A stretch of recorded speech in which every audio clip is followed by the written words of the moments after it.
Shalom, everybody, and welcome to the Yishai Fleisher Show, broadcasting live from Judea to the world, and you're a part of it wherever you are. Shalom to Malkah Fleisher. Hello, hello. Malkah, I want to wish you a Mazal Tov. Oh, yeah? This week celebrates a day that has not yet been created, but it celebrates a brainchild of mine. Yes. Which is National Israeli Birthers and Birth Coaches and Birth Doula and Birth Midwives. Birthing support people. That's right. It's a whole birthing industry. That's friends. Right. Day, which means that we're going to celebrate one day, which is going to celebrate the Jewish and Israeli mom. Yes. The hospitals, the midwives, and the whole thing, and that is because in this week's Torah, in Torah portion of Shmot, there is a large section which is dedicated to the secret conspiracy that Pharaoh had to kill the Jewish babies, and the midwives who refused to comply with that, and right. The birth of the Jewish birth rate went up. I happen to be a fan of an alternative reading of the Torah portion that really says that these two women that are the birthers, the midwives, yes, are not the Jewish midwives that the Midrash says they are. I respect the Midrash very much. You know, I'm a bit Midrash fan, but I think that it makes a lot of sense that what Pharaoh was saying, he was saying to his people, look, let's kill off the Jews, and here's here's the way to do it. It's a conspiracy with his people, and his people sense a morality that is above that, and they refuse to do that. And they say, that's where are you getting that? That's your interpretation? No. There are commentators that say that, and also Rabbi Yitzchak Shalom was just explaining to us. He's like, does it make sense that they would say that he would say to Jewish women, listen, here's the conspiracy, I want you to kill the babies? Like, not here's the conspiracy, but you are my subjects. Yeah, and you're going to do what I tell you to do, or I'm going to kill you and your family. It's just hard. Yeah, it's hard. It's hard for me to believe that. It's just hard for me to. It's much easier to believe. Why you think that Egyptian women were coming in and into Goshen? It was a hospital. And doing. There wasn't a hospital. They would go to people's houses. There was no hospital, Yishai. People were not going to the birthing hospital. I'm saying it was the system. It was the whatever system it was, and they had. Well, you had to schlep on over to a whole different not necessarily region and call in the Egyptian birth person. Maybe they can't. Maybe there was a central, Kupat Cholim, bureau. Like the tent of birthing, that type of thing. In any case, whoever it is, the Torah lays out a big phrase in the beginning, a big group of verses that talks about not only the Jewish women giving birth, but also the midwives and their importance, and that they saw the God, and God gave them houses because He blessed them, that they didn't carry out this conspiracy to murder, to infanticide, and kill these Jewish baby boys. And there's a lot about that. And really the whole Torah portion starts with, and they grew, and they grew, and they grew. I feel like in Israel, one of the biggest things that we do, our biggest industry, is child birthing, child rearing, child raising, child educating. Right. And it's like it's the biggest story. Sometimes people talk to me about Aliyah. We talk about Aliyah a lot. Aliyah is very important, but like the biggest Aliyah of them all is the Jewish children born. And you have here whole systems that are laid out with such care and concern for Jewish birth that it needs more honoring. Attention, It right. needs more It needs attention. more attention, honoring. And I really like that. Or maybe it doesn't. Sometimes I always think to myself when I think about these things, I'm like, maybe the beauty of it is that it's hidden away and it's not like, Well, I think that though you've caught on, like you've made the magic calculation though when you tie it into the parsha. Right. I think that the fact that you take a moment to honor the midwives of ancient Israel and use it to honor the midwives and the birthing peoples of modern Israel, I think that that's really nice and really special. And I think that people would enjoy to take a moment to acknowledge the greatness of all that long history and how many babies does Shaarei Tzedek Hospital have a year? Like so 20,000? I don't remember something like that, like 25,000 babies a year, something crazy. But I do know, I don't know the number, anymore. I used to know because we looked it up one time. No, they publicize No, but it grows every year. It grows. Right. And there are like 4 departments in the hospital there are 4 wings in the hospital Wards. just dedicated to women post-birth. It's huge. And I one of my favorite factoids is that Shaare Tzedek Hospital in Jerusalem has the most births per year in the world every year. Every year they like win the award for the hospital that has the most births, because I guess, there are places, first of all, that women aren't necessarily giving birth all the time in the hospital, but also because having children here is such a desired action, meaning to say there are places in the world where there's a much greater emphasis on preventing pregnancy, preventing birth. And here it's the very opposite. Or terminating birth, terminating pregnancy. Right, for whatever it is, right, whatever it is. And here it's the opposite. Fertility and birth are a big aspect of the medical industry in Israel. Right. That's exactly right. And I just think to myself, wow, like every year we read about this stuff, exactly like you said. It's I'm like you see you put such an emphasis on it, so it's beautiful. Yeah, that's really nice. One of these days we're gonna enshrine that. Speaking of birthing, we make babies, but the enemies want to kill Jews, right? Yes. That's like the opposite. They're like, oh no, let's kill the Jews. And my buddy Eliashiv Nachum was stabbed yesterday. Yes. With multiple stabs. And my other friend, who is not related to that friend, who was just down there helping, he's an electrician, and he was down there helping with at your friend's farm. At my friend's farm in the southern Hebron Hills, the Chavat Yehuda, the Judea farm. And the stabber came. I don't know the details of how he came exactly. I'll get the details today. But my other friend saved Eliashiv's life and killed the terrorist. The attacker. Now, Eliashiv is married to Roni. They have 3 kids. Roni happens to be the daughter of my colleague Noam Arnon. And now the many sheep that are there are going to be, the farm needs support. Yeah, they need walking. They need grazing. And by the way, the mayor of one of the next door Arab towns threatened to murder Eliashiv just last week. That's right. Because his work, on top of being a farmer, a pioneer, a father, a shepherd, is also a land keeper, a ranger, if you will. Right. And they don't like his rangering because when he because they don't want Jews where he roves in that area. When he roves on the range, then what happens is that he tells the army where the snap Arab land grabs are happening, right. And they stop him. They stop these land grabs. So the jihad threatened and executed. Tried to kill. Luckily, he was. Thank God we killed them. Yeah, but not there you go. Him. We killed the attacker, but the mayor is still at large, I guess. That's right. So there you go. And I posted on my social media a little Hebrew language what's it called? The crowdfunding campaign. Because in Hebrew they call it Head Start or Start, whatever. Yeah. It's confusing. So anyway, my tongue got confused there. So and what's the money being raised for? For the upkeep of the farm while he's recovering. Right. He's recovering, absolutely. So there you go, Malkah. They should put down another 5 farms. Malkah, speaking of birthing and trying to kill us. Yes. You know what causes Jewish birth? What? It's a yearning and a passion for life. And the yearning and the passion for life comes from having an internal drive to resurrect our peoplehood, see our land flourish, and through all that, see the vision of God, fulfill the greatest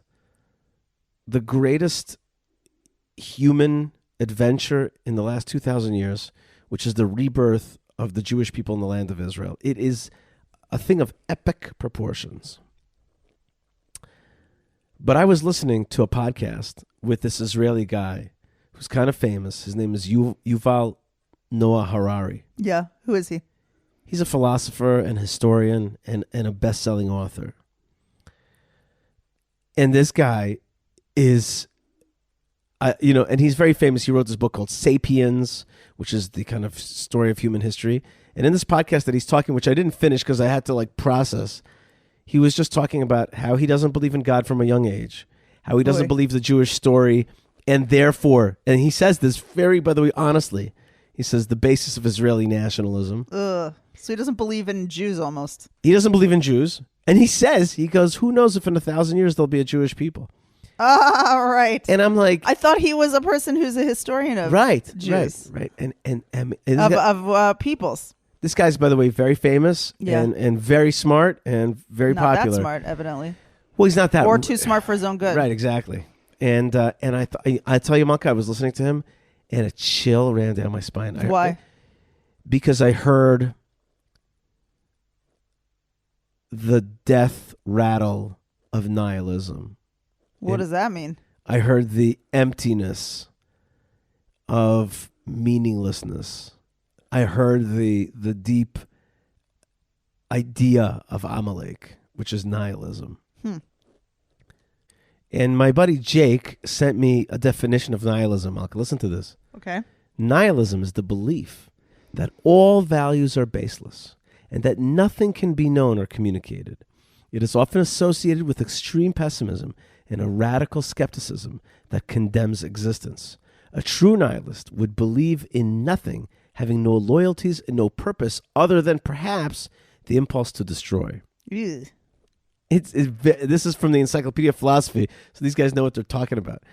And it's like, he says in this interview, again, which I didn't even finish, and I will, he says, the guy asks him about the purpose, the meaning of life, the purpose. He goes, that's not the important question. What is the important question? Right. And I'm like thinking, what is the so you're waiting for that part of the interview? No, and he says, and he answers. I also, like you, okay. I was like, drum roll, please. Yeah. Okay. And he says, suffering, the question of suffering. What? Wait, say that again. What's the real purpose? question? The real important question, not purpose. He says the purpose of life, the meaning of life, is not the important question. The really important question is suffering. That? Well, let's just give it fair. Let's give it a fair shake. Which Go ahead. Is there's a lot of horrible suffering. And it's true, but how many art scroll books are there about this subject? Okay, but that always comes from a place of I thought to myself, let's analyze this. And I didn't go to philosophy class for this, but I'm like, let's analyze this. If the real purpose of the world, or the real question, is how to end suffering, but meaning is not that important, then basically the best thing to do is to end suffering. It's so funny. Wait, let me finish. And therefore, if you the way to end suffering, and since the world is meaningless anyway, so the best way to end suffering is to end this and life. It's a nihilism. It's so funny, Yishai, because at the very beginning of existence of mankind, there was no suffering. And that worked out very badly. And so God introduced suffering so that life would have more meaning and depth to it. And that life would be more successful. There is a question of suffering. No one wants suffering. Everyone tries to avoid suffering, and a lot of people really, really try to avoid suffering to such a degree that they comfort themselves out of existence. It's just kind of a weird side note. Yesterday, one of our kids mentioned that she doesn't like China so much because the way that we are in today's atmosphere, China is this big thing, swallowing the world. And everything is made in China, that kind of thing. I said to her, and I had just that very day been watching some World War II stuff. When I need to calm down, Yeah, I watch a little insights into the mind of Yishai Fleisher. When I need to calm down a little bit, I need to take a break from this world. I watch stuff about World War II. Yeah, not me. And I was watching about how Japan horribly invaded China and did unspeakable crimes there. Really unspeakable crimes, like really bad stuff. And I'm just saying, like, so much perception of like who's good and who's bad based on today. But like if you just kind of peel back a little bit of history, things change. In any case, I'm not sure why I brought that up, but yeah. So nihilism, got to watch out for that nihilism. I'll make one last point, and then I know you got some very good stories to talk about. But I just got a lot of stuff on my little mind here. Go ahead. I was talking yet again with Jake, and I said to him, do you notice that the international left funds two kinds of education? For the Jews, they're always pushing on us progressive liberalism. Gay is good. Arabs are exactly equal, if not better. Judaism is fuddy-duddy. Be modern, be scientific, be liberal. Everything is equal. What else?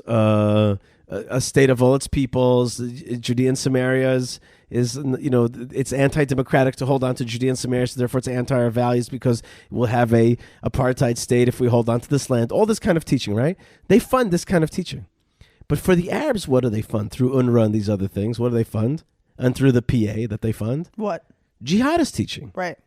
Which is, militancy. This is our land. The Jews stole Sacrifice.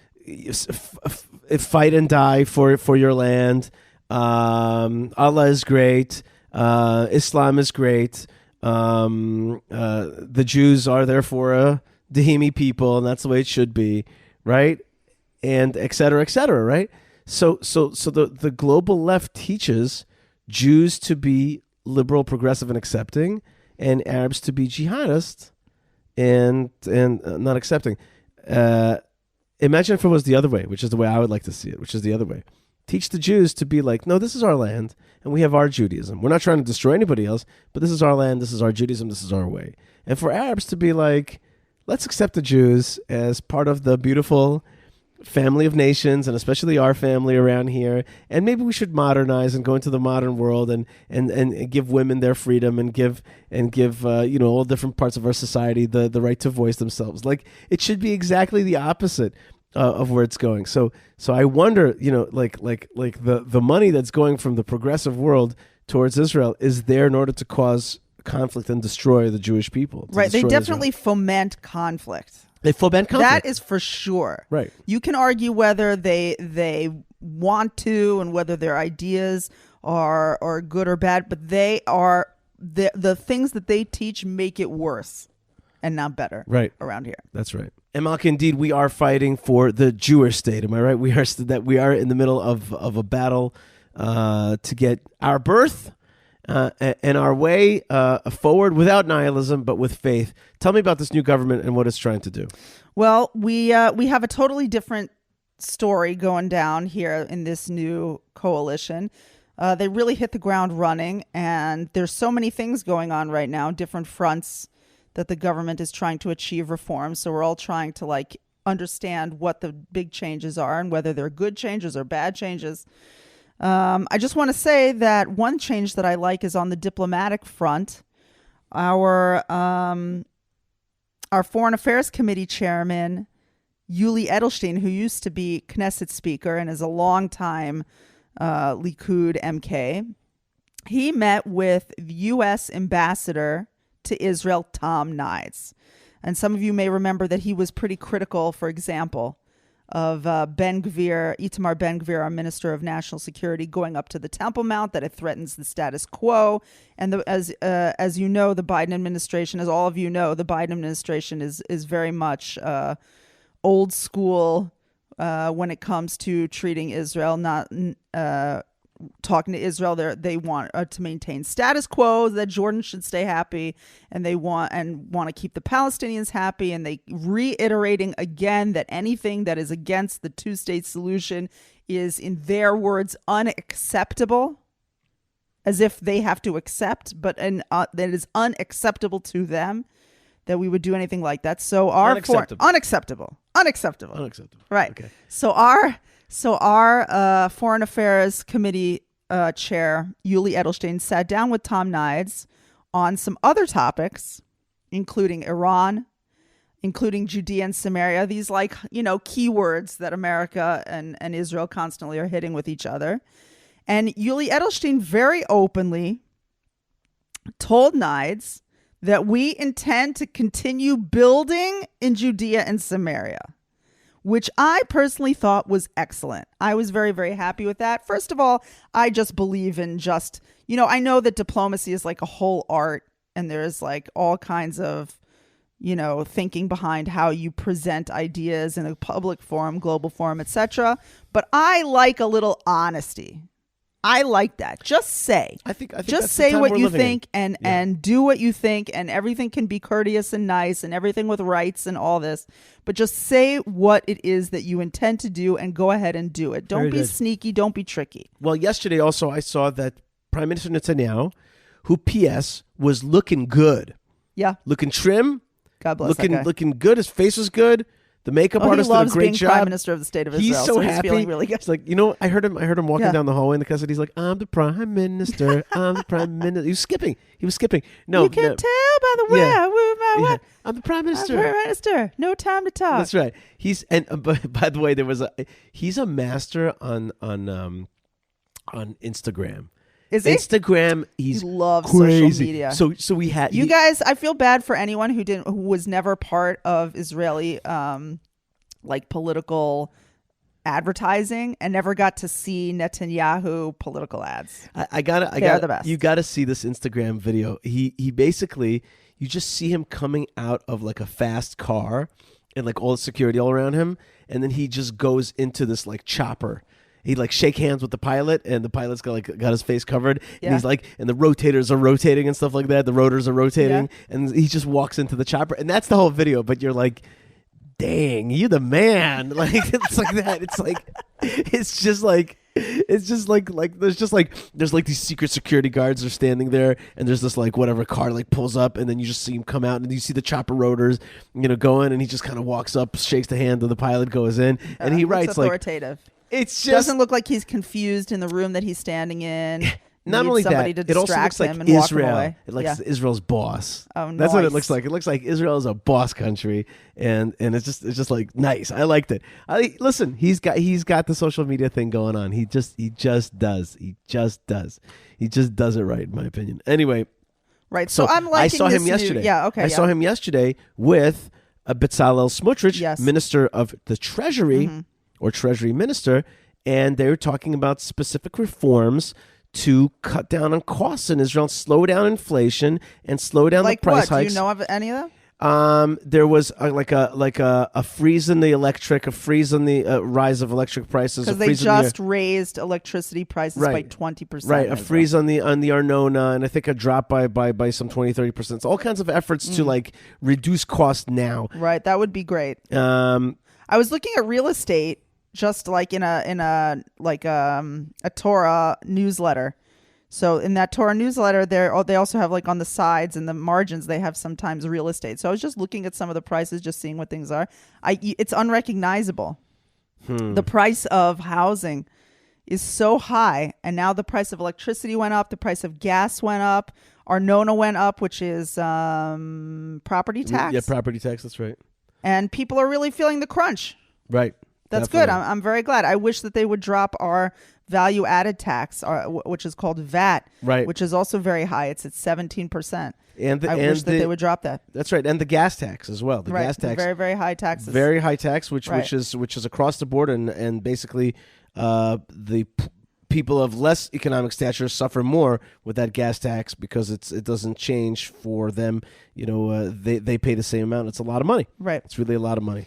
Well, I'll tell you that so that's on the economic front. On the judicial front, there is a big controversy, and people are feeling very nervous because whenever you say the word Supreme Court, then people feel like balances of power are just about to be thrown out of whack, and then the whole thing spirals out of control and implodes. Right, but that's just a scare tactic, right? Because in the end, really, the Israeli left, they're the ones who imploded. Right. So I just want to give Israeli you two examples of things that have happened in the last 20 years in the Supreme Court that this coalition is trying to roll back a little bit. The president of the Supreme Court, he's very famous in Israel. His name is Aharon Barak, and he wrote the textbook like what they study in law school. He wrote the textbook on Israeli law, and he has spearheaded a lot of these reforms that people are not so happy about, that now that this coalition, or some people are not so happy about, that this coalition it wants to address. Right. These were done 20 years ago. Right. So here's two of them. I'm just going to give you two, okay? One of them is expanding the right of standing before the High Court of Justice, otherwise known as the Supreme Court, from petitioners who were directly harmed by government action to practically anybody, opening the High Court's doors to professional petitioners, many of them representing anti-Israel NGOs. So in America, standing at the Supreme Court, or at any court really, is a very big deal. If you are not being personally affected by the issue at hand, then you cannot come to the court and raise that question. So that's one of them. Another one is establishing, particularly in tax law, the dogma, this is an article that was written, that following the deduced purpose of a law is more important than adherence to the actual language of the law. This essentially permitted judges to make like their own interpretations of what a law intended to do, and to create their own laws, regardless of what lawmakers had legislated. So these are a couple of things that people want to address now in this coalition. Another very big one is the selection of judges. This is a really big one. If Yariv Levin's bill goes through, there are 4 changes that Yariv Levin wants to submit to the Knesset. One of them is a change in the composition of the committee to select judges. The judges will no longer choose themselves. Now, in the United States, for example, if you're in America, that they're always selecting Supreme Court judges, right? One will retire or pass away, and then the President of the United States will bring up another person who could be in the Supreme Court, and then they bring him into the Senate and the House, and they ask him a ton of questions, and then they decide on whether he's good or not. In Israel, no. In Israel, the judges are like, we like that judge. No, that's not exactly correct, okay? There's a committee that selects it. On that committee is a lot of judges and members of the bar and stuff like that, and not very many Knesset members. So they want to change the herkev. How do you say herkev, Malkah? The makeup. The composition. Right. Okay, so the judges will no longer choose themselves. Instead, the 9-member committee will have an equal representation of 3 branches of government. So I guess there will be 3 people from the Knesset, 3 people from the executive, and 3 people from the judicial who will all come together and make this decision. Another one is reasonable cause. The High Court may no longer use the unreasonable cause argument to invalidate a government action. According to this article, one of Justice Barak's ideas was that the court can rule that a legal move of the government may be struck down because a judge determines it to be unreasonable. Right. Whatever that means. Basically, let's shortcut it for the listeners. What we're talking about is that Aaron Barak was able to create what we call in English a super legislature, okay, which means that basically the court was more powerful than the government.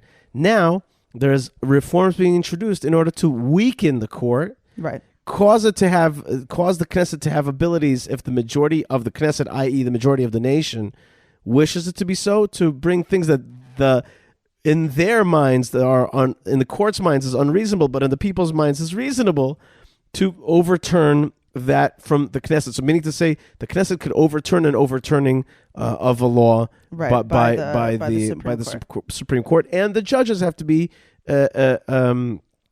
picked in a way that's more representative of the people. Basically, what happens is that in our beloved country there is a classic elitism, right?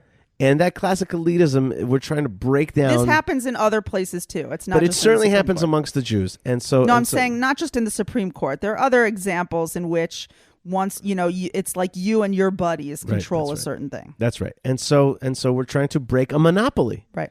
That's basically what it is. It's a monopoly problem. We have a monopoly, which is an elitist monopoly, which thinks that they know better than the people. And now we're trying to shrink them down to size. Right. I mean, you still do need a court of justice, certainly, right? Like certainly. the whole idea of a Supreme Court is that maybe they do know better than the people, and they have to be asked. That's right. Right, but there seemed to be an imbalance on the justice part of the three-pronged branches got heavy. That's right. And now they get to lighten up a little bit. And the Israeli left, in order to fight this, is now organizing with European money and New Israel Fund money, organizing all these protests in the streets. There's going to be a big protest Saturday night. But those protests, at the end, I always say to them, like, you guys are great at protests. Let's see you vote. Like, the real referendum is not in protests. It's in the votes. Right. Exactly. The people have already said what they think. Yeah, the people said what they think. That's right. And you just don't want to accept the will of the people. And there's more people who want to come out and protest. And that's great. And I just want to say that no one should get too nervous. You know, these processes where we where the clash happens is where the truth comes out. Mm-hmm. And so it's healthy to go through these processes. It's going to be okay. Okay, Malkah Fleisher, we have some very special little audio clips coming up. First thing, Rabbi Benjamin Yudin, the rabbi that married us, yes, is on next. He is now Rabbi Emeritus, but 20 years ago he married me and you and I in Hebron. That's right. So I caught him in Hebron for some radio. It's a lot of fun. You're going to hear from a real rabbi, That's right. rabbi, and then after that, I interview the maker of a new Jewish dating website called GamZuLi. Okay, GamZuLi. That's right. I spoke to him for a few minutes. That's an interesting name. Yeah, it's an interesting name. GamZuLi, what GamZuva, GamZuLi? No, I think that's not going to work. I think it comes from some rabbinic statement. All right. About finding your beshet, your beloved one. So we'll talk about that, and then just a few minutes of table Torah here on the Yishai Fleisher Show. Malkah, before we go to Rabbi Yudin, I just want to thank Yocheved Seidman, Moshe Herman, Ben Bresky, Tabitha, and Lou when we're live for helping produce the show. Thank you very much. You guys are the backbone of a great rhythm and blues band. I mean, the show, the Yishai Fleisher Show. So that's one. And then I also want to thank the Jewish community of Hebron, for keeping on out there and being strong for Am Yisrael. And you can help and support and visit and connect to the Jewish community of Hebron through hebronfund.org. Come on our tours, given by the one and only, the great of the greats, Rabbi Simcha Hachbaum. Really, really special. I want to thank the good folks at High on the Har. You want to go to the Temple Mount? Of course you do. Of course you do. And if you asked your rabbi and he told you not to go, then do what he says, but better not to ask. Well, I don't know about better not to ask. It's very good to ask. This ultra-Orthodox Haredi Jew told me yesterday. Yeah. He said to me on the Temple Mount, like, you got to know that the rabbis have to say what they have to say for whatever reasons, but we are starting to go up. And yesterday, there are also plenty of rabbis who will just simply tell you yes. Yeah, they'll say go for it. And yesterday I was on the temple. That's the right kind of rabbi, and for this kind of issue, you got to know when to ask. For Eretz Yisrael things, ask Eretz Yisrael rabbis. For medical issues, ask medical rabbis. For Har HaBayit issues, ask a rabbi who knows what he's talking about when it comes to Har HaBayit. Don't just ask somebody who has, just a general sense. If you have a specific issue, you need a specialist, a rabbi specialist. In any case, High on the Har, rabbinically approved, rabbinically sanctioned. And we'll get you up on the Temple Mount in a holy and awesome fashion. You're going to have a connection of your lifetime. So you're going to go to the Temple Mount, you're going to go to Hebron, you're going to come out like a different person. Do it in 2 days in a row. Forget about it. You're going to have tshuva sunburn, okay? Because you're going to be so lit up. And then you're going to be hungry. So check out Prohibition Pickle. This is what I do when I come off the Temple Mount. I'm always like, Mommy, because I was with my mom. I was like, we got to eat. We want to, again, thank so much Jamie Lee for last week's delicious Prohibition Pickle Kiddush. And we blessed you multiple times. That's right. At our Shabbos table. That's right. That happens. That's right. It's off air. We really want to thank you. And it was very sweet, and it was a blessing for us. And there's no meme made. And we had guests, and we were able to share that fun with the guests. That's right. So that's prohibitionpickle.co.il. Delicious Ashkenazi revival, spiritual Shabbos yum-yums. That will make your Shabbat awesome here in the land of Israel. Send it to yourself. Send it to a friend. Order it from Chaim. Coupon code Yishai, and you're in business for an awesome Shabbos. Shabbos is almost here. And I want to thank the good folks at the Israel Bible for making a wunderbar Bible, really beautiful. Gutenberg would be jealous to see what a beautiful Bible. He would be proud to see I that. don't know if he'd be jealous. He'd be proud. Yeah. He'd be proud that he was German. I don't know. Yeah. No, Austrian. I don't remember. In any case, today's Israel Bible is a beautiful Bible. TheIsraelBible.com / coupon code Yishai. Beautiful Bible, beautiful writing, beautiful text, and a beautiful addition to your shelf and also into your heart and mind. That's right. The Bible's not just for shelving. Don't shelve. Nobody puts the Bible in the corner. That's what I say. And then finally, our good friends at Retro Watch Guy. I was just on their Instagram page. There's another Tissot out there. I got one Tissot, but there's another Tissot out there at Retro Watch Guy that you're going to love. And you're going to have a Shabbos watch or a watch for your son-in-law that is marrying your daughter, whoever just it is. A nice birthday watch. Nice birthday watch for that special man in your life, or that. I found that giving a watch to I gave a watch to our son, when he was 9. That changed his life. Yeah, he loves his watch. Yeah, that made his life a better place because he's got that watch. So a good watch will make a good man even better. So check out Retro Watch. That's my slogan. RetroWatchGuy.com. Also coupon code Yishai. All right, Malkah. So that's all the friends. No, we also have JewishPress.com. They make our show widely available and free. Oh, and Yocheved Seidman, producer of the show, told me to tell you, oh, delightful listeners, that according to Google ratings, they say that a many star rating and even a comment, as much as if you put a comment on the podcast that says, on your podcast reader that says good, love it, you put in those 2 words, it changes your rating. Wow. In terms of podcasting. Please, guys, wait, let's take a second. Guys, there are other people putting out podcasts that have to do with Israel, Palestine, all this stuff. Please help our show to go a little bit higher so that other people will get to hear the message that you have so enjoyed over the course of the time that you've been listening. We need your help, and that is something, we really appreciate a kiddush from Prohibition Pickle, but what we really want to do is get our message out there, get your message out there far and wide. So please help us. Just take a minute, and it is free. Go up there, just give us a rating, put a little comment. It will do so much. Like it. Yeah, like it. Listen to this. I enjoy it. Or laughy emoji. That's right. That's enough. All right, folks. Malkah Fleisher, I want to thank you so much for joining me today. And I wish you a Shabbat Shalom u'mevarach. May God guide your ways and your decisions and your child rearing. Amen. And your food making and your good walks and your good work. Continue to be blessed, and I bless everybody out there around the world with lots of love and lots of blessings from the land of blessings. Our show is not done. We got more on the way. Here comes Rabbi Benjamin Yudin, an old school rabbi, for you to hear from, who's got messages that are timely as ever, from Sinai to today. All right, folks, we'll be right back. Stay tuned, stay strong, and shalom. Don't worry. The Yishai Fleisher show will be right back, so stay tuned. All right, folks, Yishai Fleisher here, and I'm in Hebron at the Gutnick Center next to the pizza place, and I'm sitting here with one of my beloved rabbis, Rabbi Benjamin Yudin, who's now the Rabbi Emeritus at Shomrei Torah in Fair Lawn, New Jersey, and has really raised many generations of Torah followers, students, taught many thousands, including at Yeshiva University, where he's taught for many tens of years, and has been a rabbi at the Fair Lawn Synagogue for 50 years, and now is emeritus, still there, still teaching 5 classes a week, Baruch Hashem. And amongst his many accomplishments, including also being one of the pioneers of teaching not yet observant Jews at Yeshiva University, amongst many other successes. Oh, and another one is helping my parents get closer to Yiddishkeit through an amazing and innovative class for specifically Russian Jews in Fair Lawn, which my parents attended religiously, pun intended.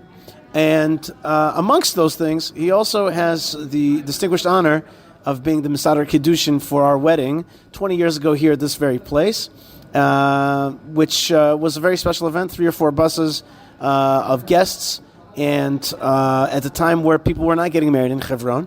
And now he's here with a group of YU students, and of course visiting his family. Many of his kids live here in Eretz Yisrael, and many on the way as well. Rabbi Benjamin Yudin, thank you so much for joining us. What a schus. That's just the only word I can use. It's a treat to be here, to connect, Baruch Hashem, with history and destiny. That says it all.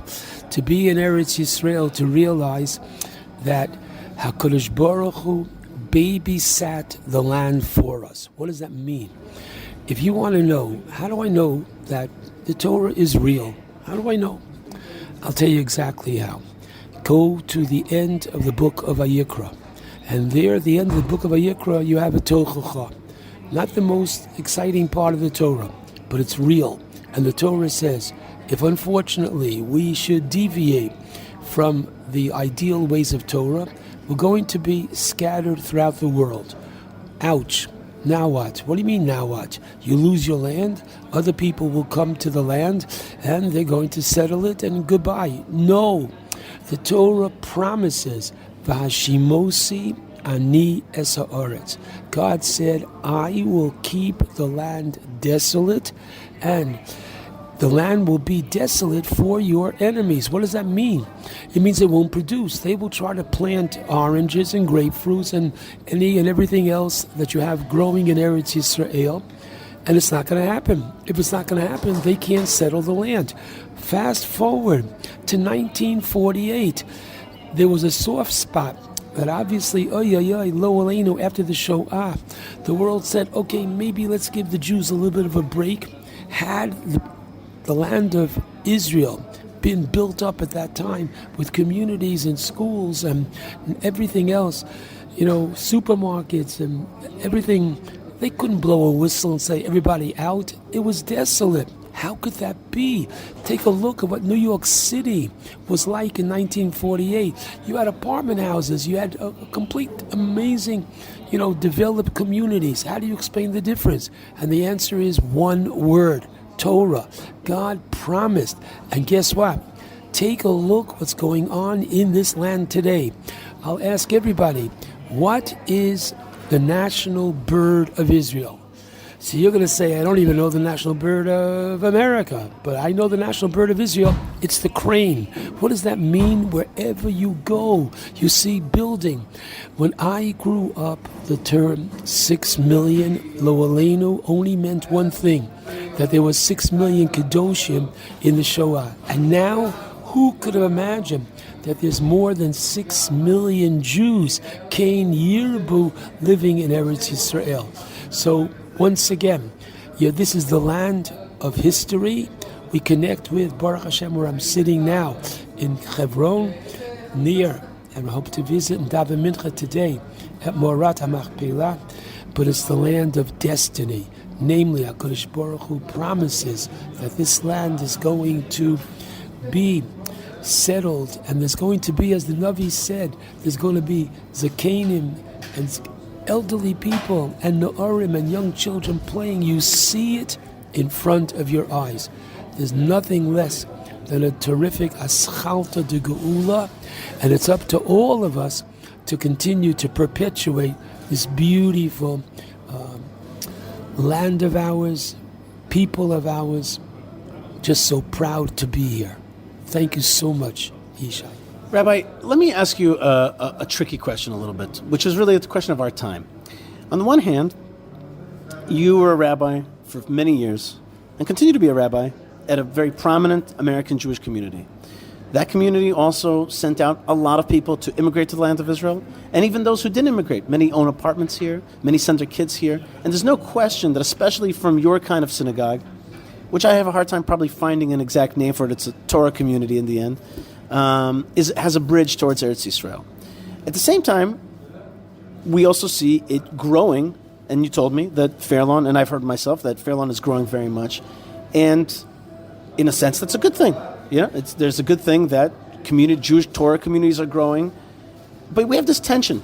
We have this tension between these two worlds, and even within yourself, there's a tension of continuing our American Jewish project and the Torah project there, and at the same time settling our land, bringing home our Jewish people, ingathering the exiles. So tell me a little bit about your life. Another example is the Yeshiva University. Yeshiva University, my alma mater. I was there for 7 years in different capacities. But at the same time, I sometimes am a little bit miffed at my alma mater for not creating more of a bridge towards Eretz Yisrael and kind of stopping it at the edge of the Harlem River. So I kind of want to ask you to give me a window into this time and into the tension between diaspora Jewry and Israeli Jewry. Where are we going? How do we reconcile these two different trajectories, or are they different? It's a very, very difficult question that you're asking, because needless to say, the Rambam is right when he writes that a person is very much influenced by their surroundings. Needless to say, where they are brought up, there's on the one hand, familial attachment. On the other hand as well, I hate to say it, but the golden Medina of Eretz Yisrael, of America, gives people the opportunity to be in, quote unquote, this world, and to be in a Torah environment as well. Not that one can't have it here, and adarabba v'adarabba. However, very often there is the difficulty of, quote unquote, leaving family, the difficulties of uprooting oneself. I think the answer is that gradually, and I'm thinking I see it more and more now, and I'm going to say this, Mipnei Chato'enu. Now we say on the Musaf of every Shalosh Regalim, we say Golinu Me Artseinu. What does that mean? It means that because, unfortunately, when we lived in Eretz Yisrael, we didn't live up to our responsibilities. We were sent into Galus Me Artseinu. Today, HaKadosh Baruch Hu is helping things along. I can't believe the America that we're living in today, that I am, is so different than 50 years ago. There's no question. Forgive me. 50 years ago, I woke up in the morning and I know I am a man. And Baruch Hashem, today I wake up and I know I am a man. And I say, Baruch Hashem, thank you every morning, HaKadosh Baruch Hu, for making me a man and for giving me hadracha in my life. However, in America today, you can wake up tomorrow and say, excuse me, today I am a woman, and I want you to respect me for that, etc. And if you don't comply with that, you're going to find yourself in serious legal problems. I am a woman tomorrow. So it's not only mamish the very identity, which sounds crazy, and thank God it's not rampant, but enough around you that you say, hey, something is wrong. What's going on here? That people, and as well as politics, etc., within HaKadosh Baruch Hu runs the world. I really believe He wants us home, and He, by allowing, and forgive me, maybe even encouraging these kinds of negative behaviors back home, it's happening. Listen carefully, everybody. Because of the craziness which is out there in America and in other places, I don't even want to mention the dirty word anti-Semitism, etc., which is unfortunately propping up its ugly head again, and the terrible anti-Israel on the college campus, v'chulu v'chulu. All these are quiet, positive factors which are bringing us home. So the answer is, Yishai, more and more people are, Baruch Hashem, investing in Eretz Yisrael. More and more people are coming home. And He, capital H, directs history and destiny. And it's happening right before our eyes. It is happening, and even members of your family have become important people and rabbis in fledgling communities that are kind of just born out of empty hills around the Beit Shemesh area, especially, where there's a great conglomeration of Anglo Jewry. There's even a cemetery for Anglo Jewry there, and I know that for you it's a big point of pride that your family members are indeed succeeding here in Eretz Yisrael, and more are on the way. So that's very, very exciting. With regarding to anti-Semitism, Rabbi, I must tell you that I was recently pretty shocked. I don't get shocked that often, but I was shocked in a real way when I heard secular kids brought here by the OU that I must also point out and compliment that the OU NCSY brings their secular programs to here, to Marat Machpelah, to the Tomb of the Patriarchs and Matriarchs. I was speaking to kids from Fair Lawn specifically, and they told me that in the secular high schools in Fair Lawn, they are facing anti-Semitism with swastikas on the bathroom walls, with being thrown pennies at, all kinds of stuff like that, where they're really feeling it. And they so much so that they talked to me for 10, 15 minutes, kept telling me how they're feeling out there. I was very surprised, since I was, partially raised in Fair Lawn, close by, and I felt a connection to the community, and yet it's really changing for our young people. That is a different America. I never felt any anti-Semitism, and I grew up in a much more Gentile town nearby. So that's definitely changing. Final question, Rabbi, and I got to let you go learn some Torah here in Hebron. Do you remember our wedding, and do you have any recollections that you can tell us from that? I can only say that I had the zchus of being a rabbi for 50 years in the same congregation, and if you were to ask me for one of the highlights of the zchus of being a rav, was to get to know Yishai's parents, his father Zichron Livracha, and his mom should live and be well, and having he and his siblings become, thank God, a part of our mishpacha, the Yudin family. I'm so proud. So when he told me he was getting married in Eretz Yisrael and asked me if I wouldn't have that zchus to come, I can only tell you that I remember then, I believe there was only music coming from the Ma'ara, if I remember correctly, on the day after Simchas Torah, once a year. And however, the exception was made, because Yishai, Baruch Hashem, always finds the way. He had music coming out of the Ma'ara that night for several hours. The dancing outside, I am still energized. And I believe, if anybody wants to know, where does Yishai and Malkah, they should live and be well, where do they get their incredible energy? So I can tell you, I remember them when we were together in Washington, D.C., and we were, at that time, protesting on behalf of Russian Jewry. We're going back quite a few years now, before they were even married.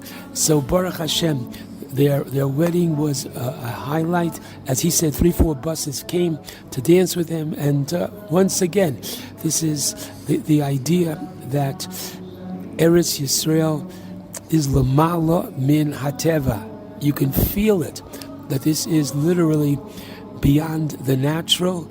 It's mystical. Some things you just can't put into words. You just know that you're in God's country. So to have this zchus, and you can look at his ksuba, that I had the chance to write in his ksuba, Hebron Ir HaKodesh. Wow, that's something that you don't have. And they should continue to be this incredible inspiration to all of us for many good years to come. Rabbi Benjamin Yudin is the Rabbi Emeritus of Shomrei Torah in Fair Lawn, New Jersey, a Rebbe, a Rosh Yeshiva, they call it, at Yeshiva University, for many, many years, and it's continuing to inspire generation after generation. Rabbi Yudin, continue to have great health and atzlacha, and thank you so much for visiting us yet again in Hebron, once again 20 years later. God bless you. Yishai needs coffee. Please help support the show by buying Yishai coffee at buymeacoffee.com/Yishai. Thank you, and l'chaim. All right, folks, Yishai Fleisher here. I'm inside the Marat Machpelah. I just toured a group of great YU Yeshiva University kids, and one of the rabbis that's guiding them around today is Rabbi Matt Levy, who was a rabbi of a big shul. He'll tell us about it in a second. And one of the things he noticed is that there were just a lot of singles who were not meeting properly, who were having a hard time, connecting with one another, although they may fit and they may be right next to each other, but there was things that limit them, society that didn't let them, meet with one another. He's created a new app which is called GamZuLi. GamZuLi, right? Is that right? Did I say it right? GamZuLi. Right, GamZuLi, which means this too. How would you want to explain it? I would say this too is for us. The idea is GamZuLi is GamZu L'Tova. We're looking for a positive spin, and the whole idea is to empower singles to meet and date. That was why this was developed, because it wasn't such a big shul, but a lot of singles there, and I saw that there was a problem. I'll tell you, this is beautiful. So, of course, being a rabbi of a shul, we always have singles over on Friday night and whatnot. Of course, the conversation goes to the woes of the dating world, and so the idea was, after one heated Friday night meal, we go to bed, My wife has a dream. In the morning she wakes up, she says, this is what we're doing. I said, honey, we're making Aliyah in another 6 months. We want to put stuff towards a home. She said, no, this is what we're doing. And my wife started like this, and of course I'm a good husband, so I listened to her. And that's what we've done. And now 11 months later, we just launched, and thank God, we've had people starting to join. It's looking great all over the world, UK, Jerusalem, Toronto. We're trying to expand more and more, and so that's where we're at. We've seen Hasidim on it, we've seen modern Orthodox, people from Lakewood, and everything in between. We're really trying to empower people to meet and date. GamZuLi.com. Now, this is for Orthodox Jews, or is it for any kind of Jews? But it's for Jews, right? It's designed for the observant Jew. Right. I would say if you're you keep Shabbos, you keep kosher, and you're single, come to the site. Okay. And you also have a bit of a special chap, a trick, a little technique, shall we say, to get people to connect. What's your technique? So I'll say like this: the questionnaire that we have, it's innovative, it's fun. So get a sense of who you are. And where you're from. After that, then the idea is like this. We basically give you a certain amount of matches every week. You can look at their profile, see how they've answered. And now here's the real help. Wait. How do you pick those? Is that an algorithm, or is that like a person looking at it? So we have an algorithm, all right? And it's basically you can calibrate things, and so you get what you're looking for. Straight up, no in between. Again, we're trying to give you as much power and control as you can. Then the next thing is, the first time you meet is for 15 minutes on a video chat on our site. 15 minutes, it's out. It's over after that. So that way, the idea is, instead of doing all this, looking for somebody beforehand, all this references and whatnot, get a sense of this person. Instead of wasting an hour, a whole evening. So a 15-minute video chat on yours, so they don't have to give each other's details and all that. So it's a safe space, shall we call it? 100%. Okay, and they meet on now it's GamZuLi, which is, listen, if it's successful, it's great. Sounds really important. A lot of people tell me they're trying to meet somebody they can't. Just tell me finally, what is it, a download? What is it on the phone? What is it, a website? It's a web app, so technically it's a URL, GamZuLi.com. You'll get right there, and then that's it. So you don't need to download anything. Eventually, we want to get a web app. Right now, we've just launched it. And so, again, URL, GamZuLi.com, GamZuLi.com. Sounds really great, Rabbi Levi. Matt Levi, I want to thank you very much, and thank you for stopping me and talking to about this. And we hope that GamZuLi will become a regular sponsor of the Yishai Fleisher Show, and hopefully, because there's nothing greater, and we're here at the Tomb of the Patriarchs and Matriarchs, the first place of couples. B'ezrat Hashem, continue to be successful in bringing Jewish people together. God bless you. Trying to make it happen. Thank you so much, Rabbi. All right, folks, you are listening to the Yishai Fleisher Show. Thank you so much for being with me. And just a few minutes of table Torah here. I've been taking this course about Jewish archaeology, Israeli archaeology, or Middle Eastern archaeology. I found out one piece of info, which one piece of information which my mom, of course, already knew, and she knew all the names and all the stuff. But basically, from the Iron Age, that is the age of around the time that the Jewish people come to the land of Israel, there are 4 steels, 4 of these monoliths, these blocks that have the story of certain kings or certain empires. They're very beautiful. There are 4 of them that have the name of Israel from about 3,200 years ago, 3,400 years ago, 2,900 years ago. There is a stele from the Assyrian Empire. There's a stele from the Moabites. There's a stele from the Aram Empire, and then there's a stele also from the Egyptian Empire, and they all mention Israel. And here's what's amazing is that those steles, some of them say we conquered Israel, all kinds of stuff like that. They mention Israel. All those nations, all those peoples are gone. There are no Assyrians. There are no Aramites. There are no, or Arameans exactly, or there's certainly no kingdom like that. There's no Moabites, and there's no ancient Egyptians. They're all gone. And the Jewish people are around. And that is one of the greatest mysteries. And for a person who thinks about it for a while and deeply, comes to the conclusion that if you want proof for the existence of God, all you need to do is believe that the existence of the Jewish people is miraculous and is anti-historical or contra-historical or uber-historical. the existence of the Jewish people is the greatest proof for the existence of God. No matter what Yuval Noah Harari says, the continuing saga of the Jewish people and continued vitality of the Jewish people is the greatest mirror to the existence of God in this world. Now, why do I mention that on Table Torah today? Because one of the most dramatic scenes in the whole Bible, and the Bible has these beautiful scenes that they're beckoning you to imagine. And one of them is Moses with the burning bush. Moses with the burning bush. To me, by the way, Moses with the burning bush the burning bush presages, makes a preview of the menorah in Jerusalem. It's the light to the world. And first, it's a light to Moses. You're going to spread that light to the world. And the mystery, and I read this in a rabbinic text, that the real mystery that Moses wanted to understand is how could it be that the Jewish people continue to survive? How could it be that they were meant to be swallowed up in Egypt? That's the dream of Pharaoh. I'm going to swallow the Jews up. My cow is going to swallow up their cow, and there's not going to be a remnant left of the Jews. How could it be that under these conditions, the Jewish people continue to survive? How could it be that under slavery, how could it be that under the Holocaust, the Jewish people continue to survive? How could it be?